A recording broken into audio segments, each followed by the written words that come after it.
Malolo malia ho e ki melele e tonga hono kotoa. Whiawhia ke au talitali lei ki mautolu ki hao mo uniongo ngau mele te o ka umaafu ke television e tonga ki he hauani. Makai koia ki he ngahi ulu iongongo. Whahafa ofisiale wa wakai matangi a tonga e whatokanga ke vai whanua haapai ai ngahi wesia me he laa. Mao he kaumatao archaeologia mi Australia ai ngahi kongokonga i la pita me ngahi kongokonga i hui tangata hangi koe whatapu i talanga holo. Pea whamoone ato ngani mga whanua ke he tore pasike ke he toko ni paanga e wangiau ni manoa miliona ai puleanga Australia ke he akapulu liiki.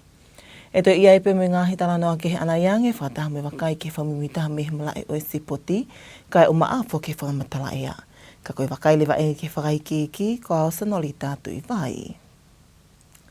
Ko whakahafa ofisiale i he wahi whanua haapai e whakatokanga ai ngahi wesia oi laa.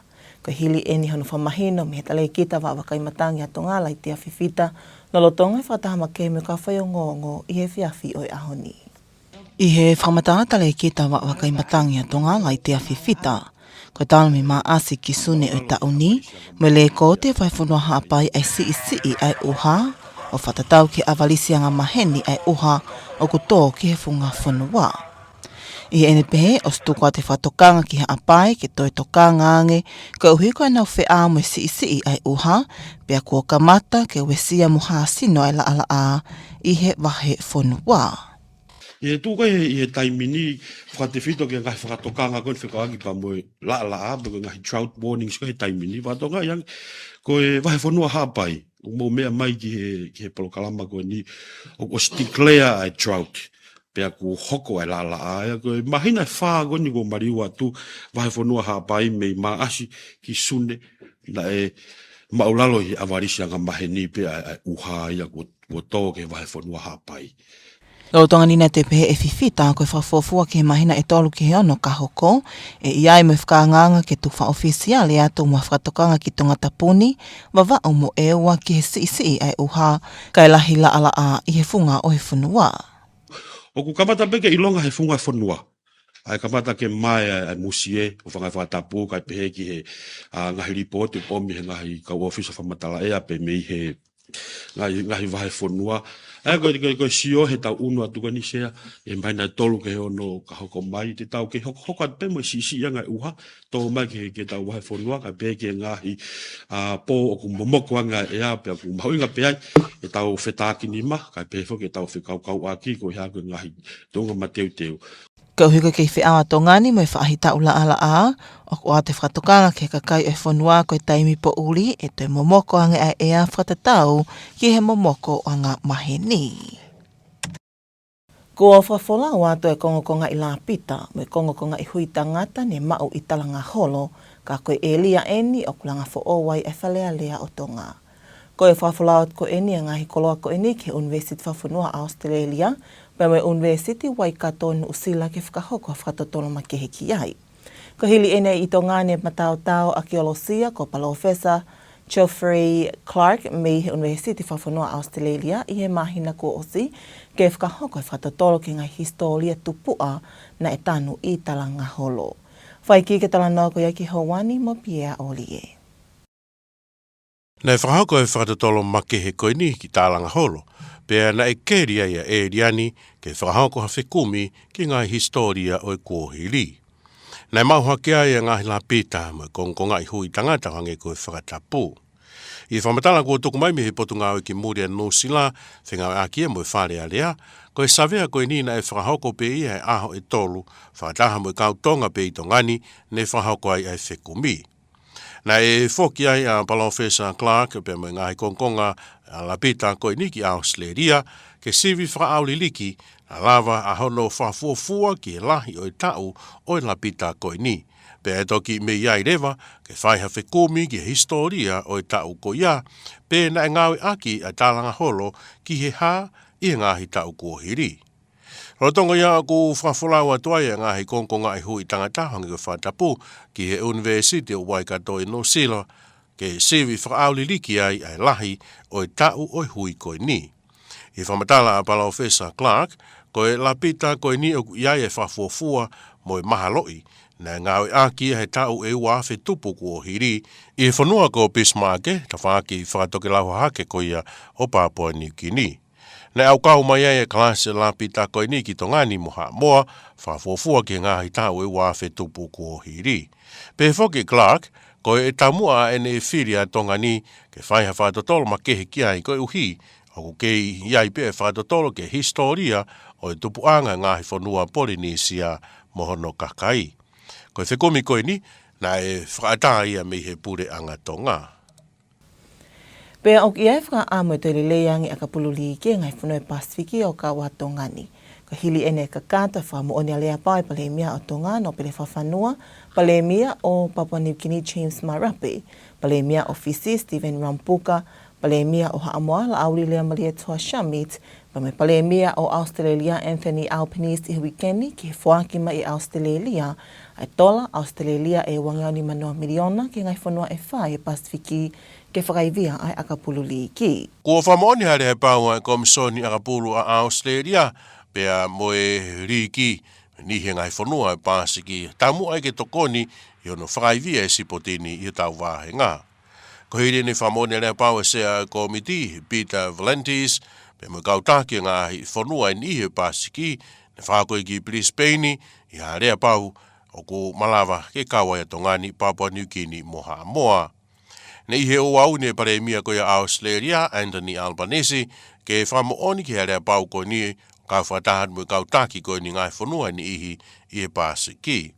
O ni ngongo whaloto whanua ki Hawani te tawaka elewa NK Whamiwi taha me mala e o sipoti, pea mo pia o lie.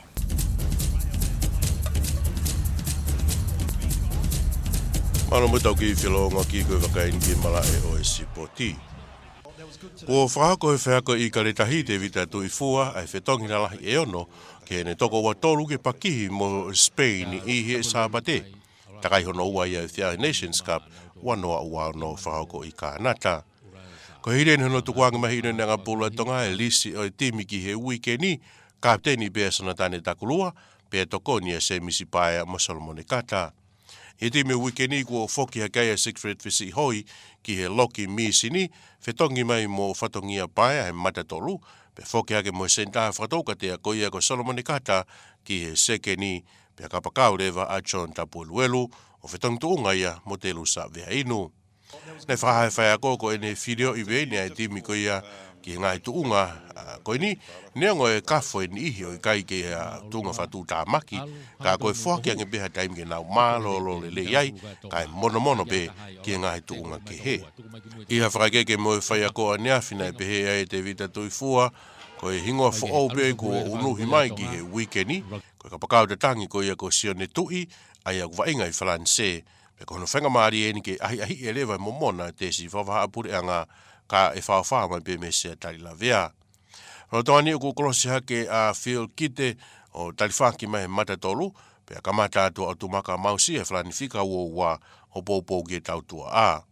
Ko te ngā timi he ngā he tunga te tau peo hange koia ko se ni ale, Patrick Pellegrini, pe moiongo kapakau Daniela Filimone mo Tapueluelu, ka e senta pe fine I nisi pere kolo atu a William Havili. I he forward e beto e hua e ngoro taua mahanga koe moana Pasika, Chimi Tupou, mo veikoso Poloniati, kai hoka tupe he kau forward I taka Sam Tupou, se misipaia mo o tunuku paunta I he whanifika ono fitu mo valu. Ko e sea tai lawe arewa o kuia e se kope mori, Paula Latu, Mahaudui Ngakuru, sena tu purotu ka maafoki a seosi ngini o tumaka mausia mo seone tui. Ko e malai pia e sipoti.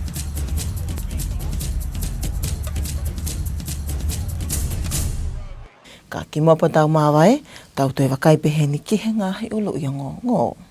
Whahafa ofisiale wa wakai matangi a Tonga e whatokanga ke vai whanua haapai, ai ngahi wesia mei he laa. Mao he kaumatao archaeologia mi Australia, ai ngahi kongokonga I la pita me ngahi kongokonga I hui tangata hange koe whatapu I talanga holo.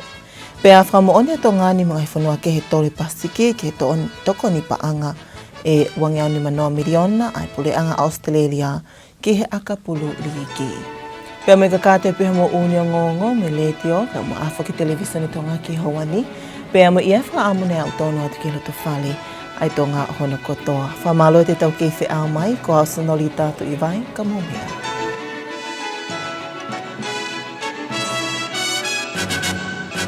Good evening and welcome to your English news package with radio and television Tonga news for tonight. Making headlines, Tonga Meteorological Service officially issued drought impact warning for Ha'apai Group. Lapita pottery and human remains discovered at the Tonga Parliament repute site. And Tonga to benefit from $250 million Rugby League investment. We'll have these and more stories later on in the bulletin together with sports to wrap up with the latest weather update. Now for the stories in details. The Tonga Meteorological Service has officially issued a warning for the Ha'apai Island group regarding the impact of drought. The announcement was made by the Director of the Tonga Meteorological Services, Laitia Fifita, during a press conference today. Let's take a look. The Tonga Meteorological Service Director, Laitia Fifita, said that rainfall records collected in Ha'apai from March through June this year show that rainfall has been significantly below the average normally received during this period. As a result, an official warning has been issued for Ha'apai, urging residents to remain vigilant as the prolonged lack of rainfall has begun to cause visible drought impacts across the island group. Fifita also stated that within the next 3 to 6 months, there is a possibility that similar official warning may be issued for Tongatapu, Vava'u and Ewa, as these island groups are also experiencing below average rainfall and increasing drought conditions. As Tonga is currently in its dry season, the public is being advised that nighttime temperatures are expected to be cooler than the seasonal average. Residents are encouraged to remain aware of the dry conditions and to take appropriate precautions. Archaeological investigations are underway at the Tonga Parliament repute site at Talangaholo, following the discovery of lapita shards and fragments of human remains during construction. Bia Aulia with more on that story. The investigations are being led by Professor Geoffrey Clark of the Australian National University, working alongside local workers to determine the history of the site and the origins of the pottery and human remains. An archaeological team from the Australian National University spent 3 days at the Talangaholo site last month, carrying out orca testing and excavations. Professor Clark collected 4 samples, which have been taken to Australia for further analysis to determine the nature of the earliest settlement at Talangaholo. Meanwhile, radiocarbon dating of the human remains is being conducted at the University of Waikato in New Zealand to establish their age. Professor Clark's previous archaeological research in Tonga suggests that the first settlers on Tongatapu were people of the Lapita culture, who arrived about 2,850 years ago. The Lapita people expanded eastward from the Bismarck archipelago. The discovery of lapita pottery and human remains is expected to provide valuable insights into the settlement history of the Talangaholo area, the ancient environment, including land and marine fauna, and the biological and cultural characteristics of Polynesia's earliest inhabitants. Plans are also in place to display the lapita pottery shards and other significant artifacts within the new Parliament building, highlighting and preserving the Kingdom of Tonga's rich archipelago heritage for future generations. And Tonga will benefit from Australia's $250 million investment to strengthen rugby league across the Pacific over the next decades. The Australian Rugby League Commission has signed a landmark partnership with the Pacific Rugby League nations to help grow the game across the region. The agreement was signed in Brisbane on Wednesday by Australian Rugby League Commission Chairman Peter V'landys, alongside rugby league leaders from Papua New Guinea, Samoa and Tonga. Australian Prime Minister Anthony Albanese joined the Prime Ministers of Papua New Guinea, Samoa and Tonga to witness the signing. That's your local news for tonight. Sport is up next with Bia Olie after this break. Stay tuned.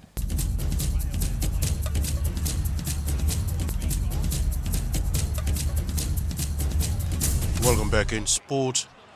The Ikaletahi head coach David Tuifua has made 6 changes to his 23-man squad for Sunday's World Rugby Nations Cup clash against Spain in Canada. The team was named by Tonga Rugby this morning ahead of the second round match, with several changes to the starting 15. Veteran scrum half Sonatane Takalua will captain the side again, with Semisipaya and Solomon Kata named as vice-captains. Siegfried Fisi-Hoi comes in at loose hand prop, replacing Fatongia Paya, who is sidelined with a minor injury. In the back line, Solomon Kata moves to inside centre, while Fine Inisi shifts to outside centre. Former National Sevens representative John Tapueluelu starts on the left wing, replacing Telusa Viainu. Winger Sione To'i has been included in the matchday squad and is set to make his test debut from the bench, wearing jersey number 23. Also joining the reserves are Phil Kite, who strengthens the forward back, and Otomaka Mausia, who provides a backline cover. Several players retain their starting positions from Tonga's opening win over Zimbabwe, including locks Jimmy Tupo and Vekoso Poloniati, loose forwards Sam Tutupo, Semisipaya, and Otunuku Pauta, fly half Patrick Pellegrini, and fullback William Havili. The remaining players on the bench are Sekope Moli, Paula Latu, Madri Ngaguru, Sionetu Bulotu, and Xiao Singiningini. Taikaretahi will be looking to record back-to-back victories after opening their Nations Cup campaign with a 36-26 win over Zimbabwe. And that's sports news.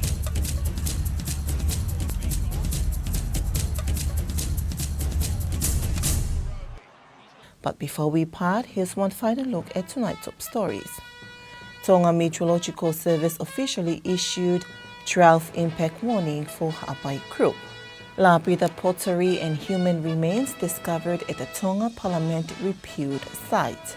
And Tonga to benefit from $250 million Rugby League investment. And that's it for tonight. Thank you for your company. I'm Senolita Tuivai. Good evening.